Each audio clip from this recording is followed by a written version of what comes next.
আসসালামু আলাইকুম প্রিয় শিক্ষার্থীবৃন্দ। ইসলামের ইতিহাসের আরেকটি গুরুত্বপূর্ণ টপিক হচ্ছে মাওয়ালিদের পরিচয়। মাওয়ালি শব্দের অর্থ হচ্ছে মুক্ত দাস বা অ আরব মুসলিম।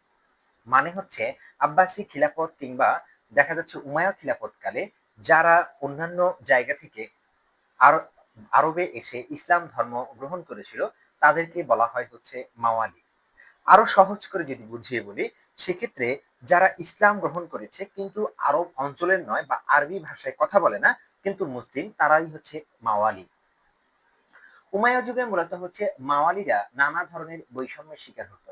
রাষ্ট্রীয় সুযোগ সুবিধা, রাষ্ট্রীয় গুরুত্বপূর্ণ পদে আসীন হওয়ার ক্ষেত্রে মাওয়ালিদেরকে অগ্রাধিকার দেওয়া হতো না। আব্বাসীয় যুগে এসে এই মাওয়ালিরা সমান অধিকার পেতে থাকে। যদিও এই মাওয়ালিদেরকে সমান অধিকার দেওয়ার ফলে 1258 সালের দিকে মূলত আব্বাসি খিলাফত তার আগে থেকে দুর্বল হতে থাকে এবং দেশপ্রেমিক বা দেশের প্রতি ভালোবাসা কমতে থাকে। মাওয়ালিরা প্রশাসন, সেনাবাহিনী এবং বিভিন্ন বিদ্যায় অবদান রেখেছিলেন। ফলে প্রশাসনিক ব্যবস্থায় মাওয়ালিদেরকে অধিষ্ঠিত করা হয়। সেনাবাহিনীতে মাওয়ালিদের একটা বিরাট একটা অবদান ছিল। পাশাপাশি মাওয়ালিরা রাষ্ট্রীয় গুরুত্বপূর্ণ পদে অধিষ্ঠিত হয়ে নানা ধরনের জ্ঞান বিজ্ঞান চর্চায়ও বিশেষ অবদান রেখেছিল। বিশেষ করে ইরাক ও মধ্য এশিয়ার মুসলমানরা ছিল মাওয়ালি। অনুবাদ আন্দোলন ও বৈজ্ঞানিক অগ্রগতিতে এই মাওয়ালিদের ভূমিকা ছিল অনন্য। আব্বাসীয়দের জনপ্রিয়তার অন্যতম ভিত্তি ছিল মাওয়ালিদের প্রতি সদাচরণ। অর্থাৎ এই মাওয়ালিদের প্রতি উমাইয়ারা ব্যাপক বিরুদ্ধপূরণ আচরণ করেছিল। তাদের প্রতি হচ্ছে বৈষম্যমূলক সিদ্ধান্ত গ্রহণ করেছিল। বৈষম্য করা হয়েছিল অনেক পরিমাণে। ফলে যখন আব্বাসীয়রা ক্ষমতায় এসে এই মাওয়ালিদেরকে সমান অধিকার প্রতিষ্ঠা করেছিল, স্বাভাবিকভাবে আব্বাসীয়দের জনপ্রিয়তা ব্যাপক হারে বৃদ্ধি পেতে থাকে।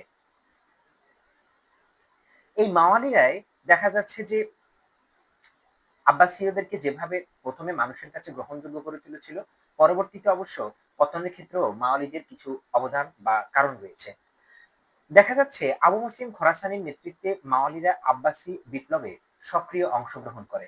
কিন্তু পরবর্তীতে 755 খ্রিস্টাব্দে আবু জাফর আল মনসুর এই মাওয়ালিদের নেতা খোরাসানিকে হত্যা করেছিল তাদের ক্ষমতাকে দীর্ঘায়িত করার জন্য। তারা মুসলিম সমাজে সমন্বয়ের পরিবেশ তৈরি করেছিল এই মাওয়ালিরাই। আবার ইসলামের বিস্তারে কিন্তু মাওয়ালিদের অবদান অমূল্য এবং অনস্বীকার্য। প্রিয় শিক্ষার্থীবৃন্দ, ভিডিওটি দেখে যদি আপনার ভালো লাগে অবশ্যই একটি লাইক দিন, একটি কমেন্ট করে আপনার মতামত জানান। চ্যানেলটি সাবস্ক্রাইব করা না থাকলে অবশ্যই এখনই সাবস্ক্রাইব করুন।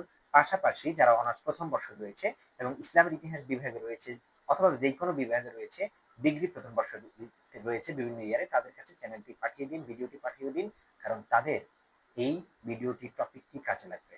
ধন্যবাদ সবাইকে। আসসালামু আলাইকুম।